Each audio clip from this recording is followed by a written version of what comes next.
52.1% വർദ്ധിക്കും. അപ്പോൾ വജ്ര രത്ന ആഭരണങ്ങളുടെ കയറ്റുമതിയെ അത് ബാധിക്കും എന്ന് കരുതാം. പക്ഷേ എന്റെ അഭിപ്രായത്തില് വലിയ തോതിൽ ബാധിക്കുകയില്ല. കാരണം വജ്ര രത്ന ആഭരണങ്ങൾ വാങ്ങുന്നത് സാധാരണ ഇഷ്ടം പോലെ പണമുള്ളവരാണ്.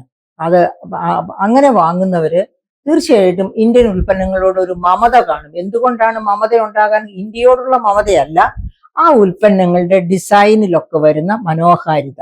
ആ മനോഹാരിത കൊണ്ട് തന്നെ അതിന്റെ പണമുള്ളവർക്ക് ഈ വില കൂടിയതൊന്നും ഒരു പ്രശ്നമായിരിക്കത്തില്ല.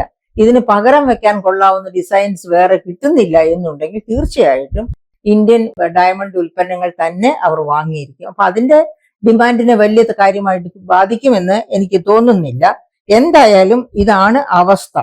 ഇനിയുള്ളത് സ്റ്റീൽ പോലെയുള്ള കോപ്പർ, അലൂമിനിയം പോലെയുള്ള ഉൽപ്പന്നങ്ങളാണ്. 1.7 നേരത്തെ നിലവിലിരുന്നത്. അതിപ്പോ 50% വർദ്ധിക്കുമ്പോൾ 51.7. ആ മേഖലയിലും നല്ല തിരിച്ചടി നമുക്ക് പ്രതീക്ഷിക്കാം.